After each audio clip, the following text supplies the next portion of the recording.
Hello sir, good morning. Sir, आज ना बच्चे ये जानना चाहते हैं कि ये एडमिनिस्ट्रेटिव लॉ क्या होता है। इसके अंदर क्या कोई सेक्शन सब सेक्शन होता है या कि कोई एक्ट है, क्या है ये। सो आज हम आपसे ये जानना चाहते हैं।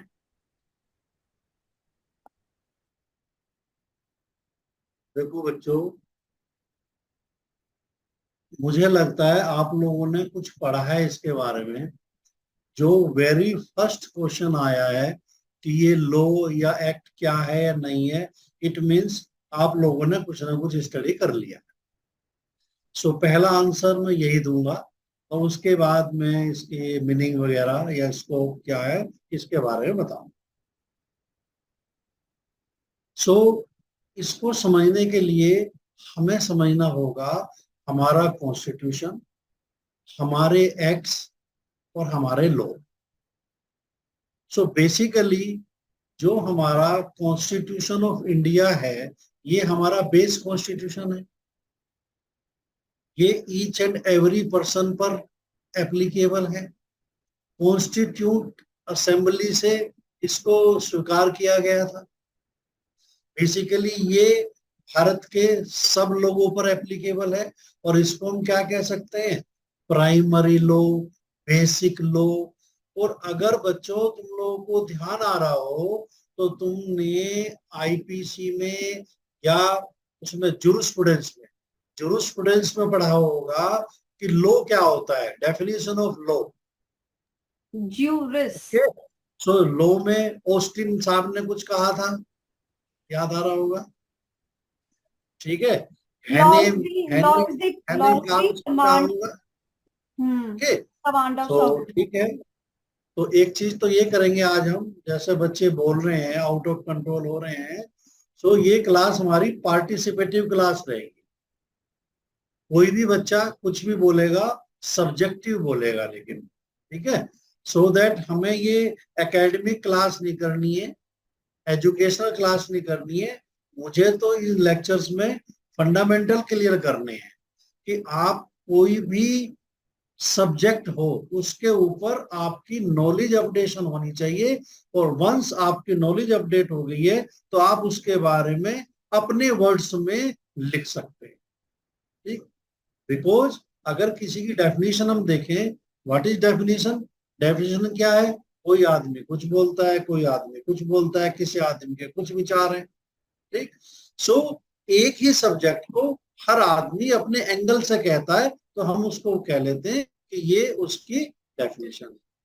बट जो मीनिंग है, मीनिंग तो सबका एक ही होगा, इंट्रोडक्शन तो सबका एक ही होगा। सो तो जो हमारा कॉन्स्टिट्यूशन ऑफ इंडिया है वो क्या है, वो हमारा आर्टिकल्स में डिवाइडेड है। There are different chapters and articles, there are article numbers. Okay, so this is the Constitution of India. Now, उसके बाद जो हमारे लेजिस्लेचर है वो हमारा काम करता है डिफरेंट एक्ट्स बनाने का। यानी हमारी highest law making agency India में कौन है, हमारी लेजिस्लेचर। लेजिस्लेचर में क्या क्या आता है, पार्लियामेंट। पार्लियामेंट में कौन कौन से आते हैं, फर्स्ट उच्च सदन हम बोलते हैं, एक लोकसभा हो गया और एक राज्यसभा हो गया। तो राज्यसभा को हम क्या बोलते हैं, हायर हाउस, ये सीनियर हाउस। ठीक है। और लोकसभा को हम क्या बोलते हैं कि जो लोगों द्वारा चुने जाते हैं, इलेक्शन होता है, लोकसभा मेंबर का इलेक्शन। ओके। सो ये हमारे बेसिकली दो हाउसेज होते हैं हमारे सेंटर में। इसी तरह से स्टेट में हमारे पास दो हाउस भी हो सकते हैं और एक में विधानसभा तो हर स्टेट में है ही है, और सम ऑफ द स्टेट्स में विधान परिषद। तो इसी तरह से जो स्टेट के लेवल के लॉ बनते हैं वो कहाँ बनते हैं, स्टेट असेंबली मीन्स विधानसभा और विधान परिषद, जहां पर भी है विधान परिषद। सो हमने इससे बच्चों क्या समझा, हमने इससे ये समझा कि जो हमारे लॉ बनते हैं, law making agency, primary agency कौन है, हमारा लेजिस्लेचर। ओके। तो अब जितने भी हमारे लॉ बन रहे हैं वो कहां से बन रहे हैं? लेजिस्लेचर से बन। नेक्स्ट बात, जब लेजिस्लेचर ने कोई लॉ बना दिया, ठीक है, लॉ किस लिए बनाया? इम्प्लीमेंट करने के लिए, पब्लिक के लिए बनाया। इम्प्लीमेंट तो होगा ना उसको, लॉ बनाने के बाद इम्प्लीमेंट कौन करेगा? तो इस इम्प्लीमेंट को क्या बोलते हैं हम? पार्लियामेंट। एग्जीक्यूशन। पार्लियामेंट ने तो तो लॉ पास बना कर दिया, दिया, पास कर दिया पास पार्लियामेंट। तो लॉ कर दिया, हाँ। और लॉ क्या कर दिया उसको हम क्या कहेंगे? एनेक्टमेंट हो गया। यस।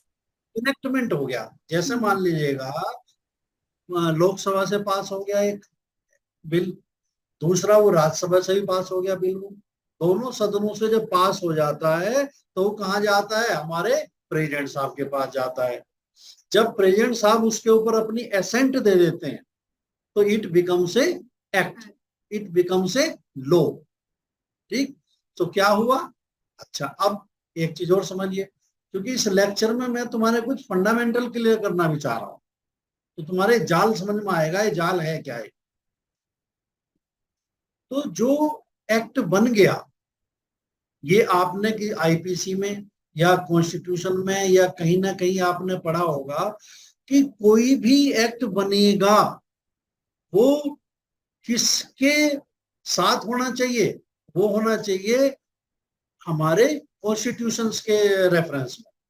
अगर कोई भी एक्ट हम ऐसा बना दें कि जो हमारे कॉन्स्टिट्यूशन के बाहर है, कॉन्स्टिट्यूशन उसको मना करता है, तो वो क्या हो जाएगा? वो नल एंड वॉइड हो जाएगा। ऑनलाइन वॉइड हो जाएगा, बना ही नहीं पार्लियामेंट सकते, पास नहीं बना हुआ। ही नहीं सकते। क्यों? कि हमने लॉ में हमने कहा था primary, primary laws, secondary laws, किसी एक राइटर की जूरिस्प्रूडेंस में पढ़े थे ना हमने, set of rules, primary set of rules, secondary set of rules. Clear हो गया? तो दूसरा हमने लॉ मेकिंग प्रोसेस में क्या पढ़ा? ये एक्ट बन गया जी। एक्ट कहां से? जब जो एक्ट बनेगा तो उसमें क्या होंगे? सेक्शंस होंगे और सब सेक्शंस। ठीक है, क्लियर समझ में आ गया? तो हमें कॉन्स्टिट्यूशन समझ में आ गया और हमें एक्ट समझ में आ गए। अब आते हैं एडमिनिस्ट्रेटिव लॉ पर। अब आपका क्वेश्चन ये था कि एडमिनिस्ट्रेटिव लॉ एक्ट है या नहीं है। सो ये आपको जान के हैरानी होगी कि ये कोई एक्ट पास्ड बाय पार्लियामेंट नहीं है। एडमिनिस्ट्रेटिव लॉ में आप कोई सेक्शन या सब सेक्शंस नहीं देखेंगे। तो फिर मतलब क्या है इसका? फिर ये एप्लीकेबल क्यों हो रहा है? ठीक है, क्वेश्चन आता है ना माइंड में कि भाई ना तो ये कॉन्स्टिट्यूशन है, ना ये पार्लियामेंट के द्वारा एनेक्ट हुआ है, इसमें वो भी नहीं है, सेक्शन सब सेक्शन भी नहीं है, तो फिर भी हम इसको लॉ कह रहे हैं। चलिए, आपको मैं थोड़ा सा बैक में लेके जाता हूँ। आप जो है थर्ड सेमेस्टर के स्टूडेंट हैं, तो लॉ की एक मीनिंग और डेफिनेशन और था। लॉ में क्या क्या आता है? लॉ में कॉन्स्टिट्यूशन भी आता है, लॉ में एक्ट्स भी आते हैं, लॉ में सर्कुलर्स भी आते हैं, ऑर्डर्स भी आते हैं, बाय लॉ। नोटिफिकेशन भी आते हैं। हाँ। आगे समझो, बिकॉज कि ये क्या है, ये सब गवर्नमेंटल अथॉरिटी जारी करती है। जो ये चीजें, जो ये ऑर्डर, जो ये सर्कुलर, जो ये नोटिफिकेशन, डिपार्टमेंटल क्लैरिफिकेशन, जो ये गवर्नमेंट अथॉरिटी जारी करती है, they are taking just like law. अगर वो हमारे किसी राइट को इन्फ्रिंज करते हैं तो हम क्या कर सकते हैं? उसके अगेंस्ट हम कोर्ट ऑफ लॉ में जा सकते हैं। ठीक है, तो अब ये लॉ क्या हुआ? अब आते हैं हम अपना, मेरे ख्याल से एक क्वेश्चन का आंसर मिल गया आपको, इसमें कोई confusion? No sir. Now coming to administrative law. What is administrative law? So basically क्या हुआ? A law in relation to administration. अगर हम इसको दो पार्ट भी करें, सिंपली एडमिनिस्ट्रेशन प्लस लॉ, या law in regard of administration.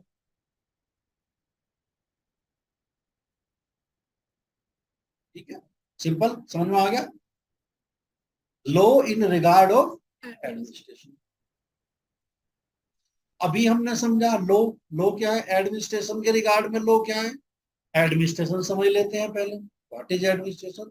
Administration means to administer, to do, to execute, ये सब क्या है, एडमिनिस्ट्रेशन। यानी क्या एग्जीक्यूट कर रहा है एडमिनिस्ट्रेशन, क्या कर रहा है, यानी जो रूल्स रेगुलेशंस हमारे लेजिस्लेचर ने बनाए हैं उनका एग्जीक्यूशन करना, एक तो ये पार्ट हो गया। जो हमारे नियम कानून है, हमारी आईपीसी बनी हुई है, ओवर एक्ट बने हुए हैं, कॉन्स्टिट्यूशन है हमारा, है, या जो हमारे सीपीसी हैं या प्रोसीजर्स लिखे गए हैं, ये सब आईपीसी हैं। तो इन सब एक्ट का एग्जीक्यूशन कौन करता है, एक मशीनरी चाहिए हमें। तो वो मशीनरी को क्या बोलते हैं हम, गवर्नमेंट मशीनरी बोलते हैं। ठीक है, तो गवर्नमेंट मशीनरी कौन सी हुई, ऐसी मशीनरी जो एग्जीक्यूटिव मशीनरी है, जो एग्जीक्यूट करती है। ठीक है, तो मीनिंग क्या हुआ, ऐसी गवर्नमेंट मशीनरी जो लॉ को एग्जीक्यूट करती है, नंबर एक। तो ये तो हो गया बेसिकली एग्जीक्यूटिव का फंक्शन, ड्यूटी। बट बट यहां थोड़ा सा डिफरेंस है, एडमिनिस्ट्रेटिव लॉ में ये तो उसका फंक्शन हो गया, एडमिनिस्ट्रेटिव लॉ में ये नहीं पढ़ना, हमारा स्कोप ये नहीं है। उसका तो स्कोप उस एक्ट में है, वो तो उसका वन ऑफ द फंक्शन है। ठीक है, तो इस बात को ध्यान रखना, अभी मैं भूल ना जाऊं, है तो अभी मेरे को याद दिलाना। अब मैं तुम्हें एग्जीक्यूटिव की तरफ ले जाता हूं, तुम्हारा एक फंडामेंटल और क्लियर करता हूं। हाँ भाई, ध्यान है इधर, समझ रहे हैं, समझ रहे हैं, चलिए हम अभी क्लियर करेंगे गवर्नमेंट, व्हाट इज गवर्नमेंट। तुम्हारा ये पहले ही पढ़ा होगा, दोबारा आज क्लियर करता हूँ। और ये तुम्हारा आगे इसमें 2-3 क्वेश्चन और क्लियर करेगा तुम्हारे एडमिनिस्ट्रेटिव लॉ के, ये फंडा बहुत जरूरी है। तो हमारे गवर्नमेंट के पार्ट कौन कौन से हैं, इसको चार्ट से भी आप बता सकते हो, नोट कर रहे हो तो अपना नोट कर लीजिएगा। फिर मैं आपको रिमाइंड करा रहा हूँ, डिस्क्लेमर दे रहा हूँ अपना, ये आपके एकेडमिक सेशन के लिए नहीं है, मैं एकेडमिकली आपको नहीं बता रहा हूँ, जस्ट मैं आपके फंडामेंटल मीनिंग क्लियर कर रहा हूँ। इसको आप अपनी तरीके से तैयार करें और एग्जाम के लिए अपने तरीके से तैयार। नाउ हम पार्ट्स ऑफ गवर्नमेंट कह सकते हैं कि गवर्नमेंट के क्या क्या पार्ट हैं। नंबर एक, ध्यान करना भाई, लेजिस्लेचर। नंबर दो, एग्जीक्यूटिव। नंबर तीन, जुडिशियरी। जुडिशरी। तो किसी एक बच्चे ने मेरे से पहले पूछा था जुडिशियरी के बारे में, तो वो आज और क्लियर हो जाएगा। ठीक है, तो बेसिकली तीनों का मतलब क्या है, लेजिस्लेचर का मतलब क्या है कि जो नियम कानून बनाता है, बनाता है। प्राइमरी प्राइमरी संस्था है हमारी, ये क्या करेंगे, देश के बारे में कानून बनाएंगे। एग्जीक्यूटिव कौन है, एग्जीक्यूटिव में कराता है। जो संसद के द्वारा, लेजिस्लेचर के द्वारा बनाए गए कानूनों का एग्जीक्यूशन करता है। ठीक है, नंबर तीन, जुडिशियरी। अब जुडिशियरी कहां से आ गई है, बड़ी प्रॉब्लम की बात है। जुडिशियरी का क्या मतलब है, जुडिशियरी का मतलब है कि जो इंटरप्रेट द लॉ एंड ना, जो न्याय करता है, जो न्याय करता है। देखिए हमारे बेसिकली दो अंग हो गए, एक तो लेजिस्लेचर हो गया और एक हमारा एग्जीक्यूटिव हो गया। तो ये क्या है कि लेजिस्लेचर कुछ गलत गलत काम कर रहा है।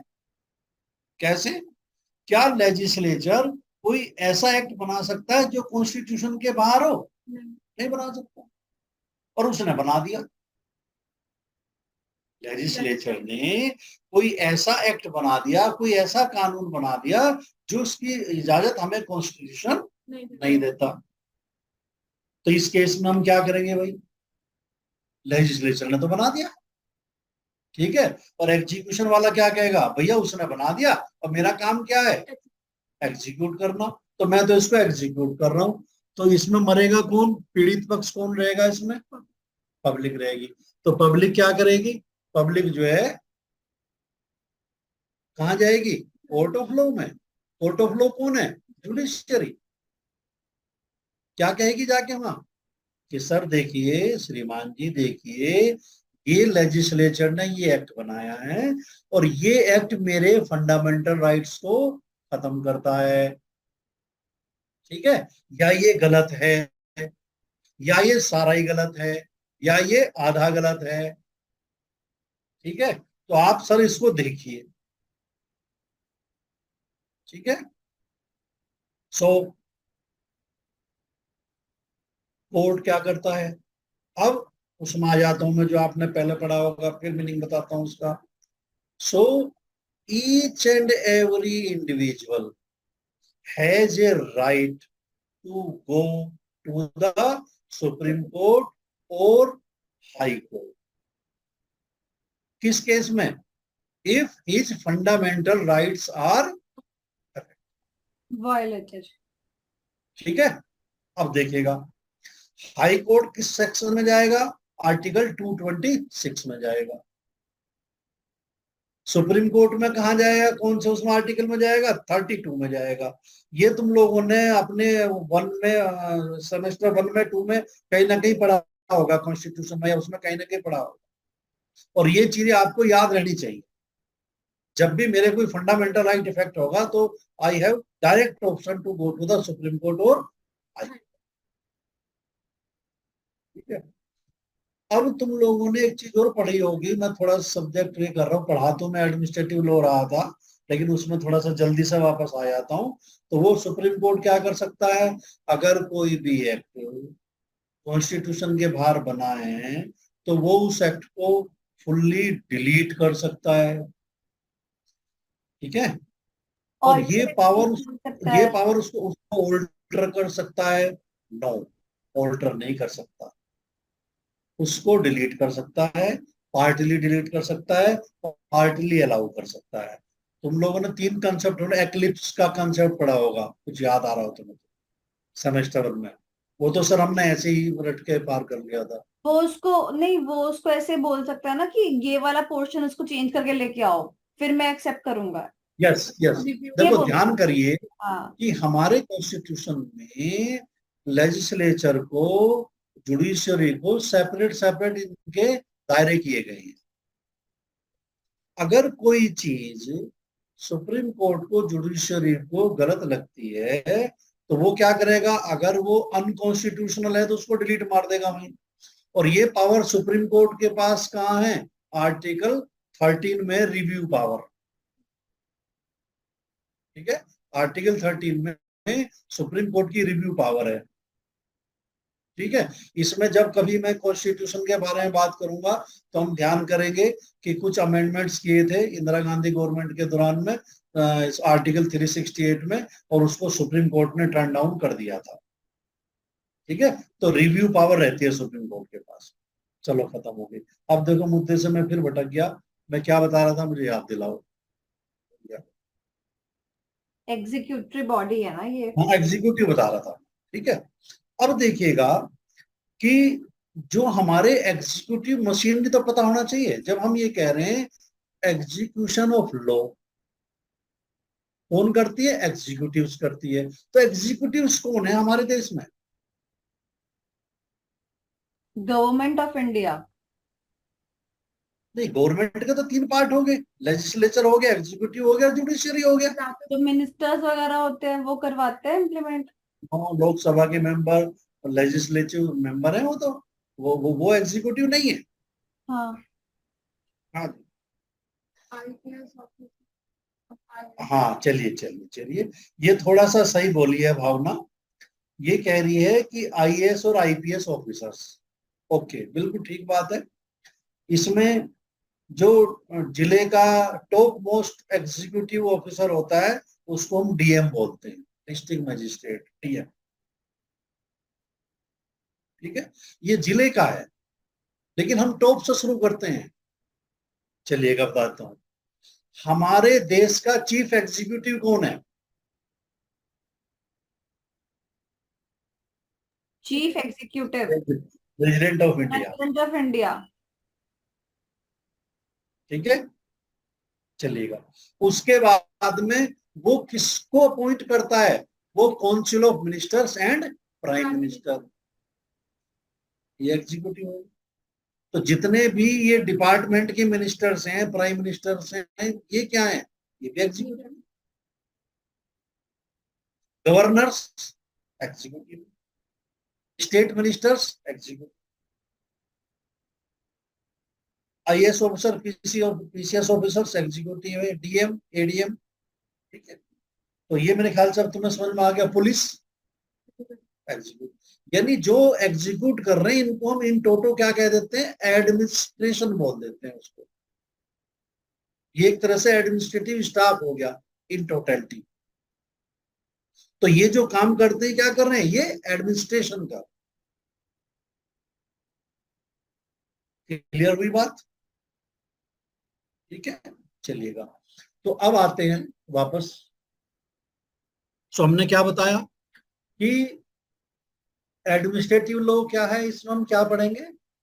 Law related with administration. अब ये जो लॉ है ये कोई अनेक्ट तो हुआ नहीं है,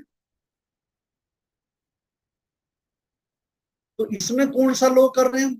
इसमें क्या पढ़ेंगे हम? क्या दिया हुआ है, क्या कंटेंट है इसके? एडमिनिस्ट्रेशन भाई कैसे होगा, कौन करेगा, क्या उस हायरार्की रहेगी।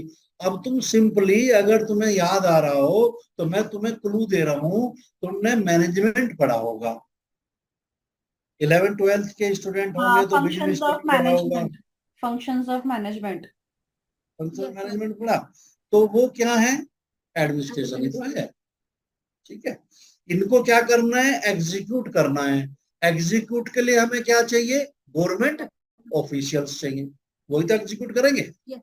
किसी काम को करने के लिए, सपोज मेरे ऑफिस में कोई काम आया, इसको एग्जीक्यूट करने के लिए मुझे स्टाफ चाहिए, तो गवर्नमेंट को एग्जीक्यूट करने के लिए क्या चाहिए? गवर्नमेंट ऑफिशियल्स चाहिए। ठीक है, तो पहला काम क्या हो गया भावना एडमिनिस्ट्रेशन कह में? रही है गवर्नमेंट को स्टाफ चाहिए एग्जीक्यूट करने के लिए, ऑफिशियल्स नहीं चाहिए। बेचारे उनको थोड़ा सा ऑफिशियल। सम्मान, नहीं नहीं, वो है स्टाफ ही, लेकिन हम उन्हें थोड़ा सम्मान देंगे, गवर्नमेंट ऑफिशियल। अगर हम डीएम साहब को स्टाफ कहने लग जाएं तो भैया he has all unlimited powers, तो हमें इज्जत देनी है भाई अपने। सो देखो, मैं तुम्हें घुमा के ला रहा हूं और एकदम से कह दूंगा ये तुम्हारी डेफिनेशन होगी, ध्यान से सुनना भाई। तो एडमिनिस्ट्रेटिव लॉ में क्या आया? पहली बात तो आगे स्टेट ऑफिशियल्स, स्टेट ऑफिशियल्स आगे। अब जब हमारी कोई ऑफिशियल्स होते हैं तो हम क्या करते हैं? पहले उसको क्या बनाते हैं? हमने मैनेजमेंट में पढ़ा था गोल तय करना, गोल, ऑब्जेक्ट। तो ऑब्जेक्ट और गोल क्या तय हो गया हमारा कि भैया ये हमें जो लॉ बनाए लेजिस्लेचर ने, हमें इसको एग्जीक्यूट करना, ये हमारा गोल हो गया। उस एग्जीक्यूट करने के लिए हमें कौन चाहिए? ऑफिशियल्स चाहिए, ऑफिशियल्स भी चाहिए और स्टाफ भी चाहिए। ठीक है, तो इसको क्या नाम देंगे? हम बनाएंगे ऑर्गेनाइजेशन। कि कैसी तो हमारी ऑर्गेनाइजेशन होगी, ऑर्गेनाइजेशन आगे उसमें कौन कौन सी पोस्टें होंगी? ऑर्गेनाइजेशन होगी, पोस्ट होगी, उनके क्या क्या फंक्शंस होंगे, क्या ऑर्गेनाइजेशन क्या उनकी, स्ट्रक्चर, हायरार्की क्या क्या बनेगी, उनकी अथॉरिटी होंगी, क्या क्या उनकी रेस्पॉन्सिबिलिटी। रिस्पॉन्सिबिलिटी होंगी। तो मेरे कौन ख्याल से किसका आपको सुपीरियर याद होगा, आ रहा होगा बिजनेस स्टडी, कौन किसका बिजनेस स्टडी याद सुपीरियर आ रहा होगा, कौन किसका सबऑर्डिनेट होगा, कौन किसको रिपोर्ट करेगा। तो पहला हमने क्या करा? ऑर्गेनाइजेशन होगी। दूसरी बात में ऑफिस उनके क्या हो गए? पोस्ट हो गई। पोस्ट के साथ साथ में उनकी अथॉरिटी, रेस्पॉन्सिबिलिटी और कुछ भी लिख दो, फंक्शंस। ठीक है, ये बना दिया जी हमने, ऑर्गेनाइजेशन बना दिया और इनको बैठा दिया। ठीक है जी। अब जो अलग अलग लेवल के हैं, मान लेगा मिनिस्टर हैं, मिनिस्टर के नीचे आईएएस अफसर हैं, उनके सचिव हैं, उनके नीचे जो है डीएम है, फिर जो है एडीएम है, ये सब हैं, ये सारे आगे एग्जीक्यूटिव में। तो क्या इनके अलग अलग अधिकार क्षेत्र सेट नहीं होंगे कि ये डिसीजन ले सकता है, ये डिसीजन नहीं लेगा, इसके लिए वहां जाएगा, उसके लिए वहां जाएगा, हायरार्की बनेगी इनकी। यानी ये इनकी, इसको कहते हैं जुरिस्डिक्शन। कई बार आप लोग सुनेंगे ये इसके जुरिस्डिक्शन में नहीं है, जुरिस्डिक्शन नहीं है। जुरिस्डिक्शन का मतलब क्या है? अधिकार क्षेत्र, कि मैं इसके ऊपर डिसीजन दे सकता हूं या मैं इसके ऊपर वर्क कर सकता हूं, या ये मेरे अधिकार क्षेत्र का मैटर। ठीक है। जैसे हम कहते हैं कि भाई मुझे जो है हरिद्वार में कोई केस डालना है, हरिद्वार का मेरा मैटर है और यहीं पर सब कुछ हुआ था, एक केस जो हुआ है, और मैं उसको दिल्ली में डालने चला जाऊं, तो दिल्ली का कोर्ट क्या कह देगा? ये मेरा जुरिडिक्शन नहीं है, जाओ जी आप वहीं जाओ। तो मेरे ख्याल से जुरिडिक्शन समझ में आ गया। तो पहली बात हमें क्या समझ में आई कि ये रिलेटेड किससे? स्टेट ऑफिशियल से, उनकी ऑर्गेनाइजेशन, उनकी पावर्स, उनकी जुरिस्डिक्शन। ठीक। अब हमने स्टेट ऑफिशियल सेट कर दिए, उनको बैठा दिया। ठीक है। अब वो कोई आदमी अपने हिसाब से काम कर रहा है, कोई आदमी अपने हिसाब से काम कर रहा है, कोई आदमी अपने हिसाब से काम कर रहा है। तो हमें क्या करना पड़ेगा? वी रूल्स हैव टू करने ले पड़ेंगे। डाउन ए प्रोसीजर। हम्म। हर स्टेट ऑफिशियल एक प्रोसीजर के तहत काम करेगा। सपोज इसको हम ऐसे समझते हैं, मेरा कोई केस है, मेरा कोई केस है, आज एक स्टेट ऑफिशियल उसको सुन रहा है। ठीक है। कल को उसका ट्रांसफर हो गया, नेक्स्ट दूसरा स्टेट ऑफिशियल आया, वो मेरा केस सुन रहा है, तो क्या वो अपने हिसाब से सुनेगा? नो। जो प्रेस्क्राइब्ड प्रोसीजर है, रूल्स रेगुलेशंस हैं, वो भी हम सेट करेंगे, उसी से तो सुनेगा वो। डिफरेंस ऑफ ओपिनियन हो सकती है, बट तो हमने क्या करा? स्टेट ऑफिशियल्स भी कर दिए, रेस्पॉन्सिबिलिटी कर दी, उनको पदों पे बैठा दिया, उनके प्रोसीजर्स ले डाउन कर दिए। ठीक है जी, ये कर दिए। जैसा कि हमारे यहाँ कहते हैं कि भाई सरकारी आदमी तो अनलिमिटेड पावर होती है उसकी, वो कुछ भी कर लेता है। तो अब गवर्नमेंट ने कहा भाई ऐसा कैसे चलेगा? उनके ऊपर कंट्रोल। ठीक है। कंट्रोल कितने तरह के होते हैं उनके ऊपर? दो तरह के। एक तो कंट्रोल होता है उसके बॉस का, ठीक है, एडमिनिस्ट्रेटिव कंट्रोल कह सकते हैं इसको। और एक कंट्रोल होता है जुडिशियल कंट्रोल। अब समझो बात को। सपोज किसी गवर्नमेंट ऑफिशियल ने आपके केस में कोई गलत डिसीजन दिया है। ठीक है। तो जो उसका ऑर्डर है वो जस्ट लाइक सर्कुलर है, ऑर्डर है, वो मैंने आपको भी बताया था, दे आर चैलेंजेबल। वो हमारे लिए लो ही है, जस्ट लाइक लो है वो। ठीक है।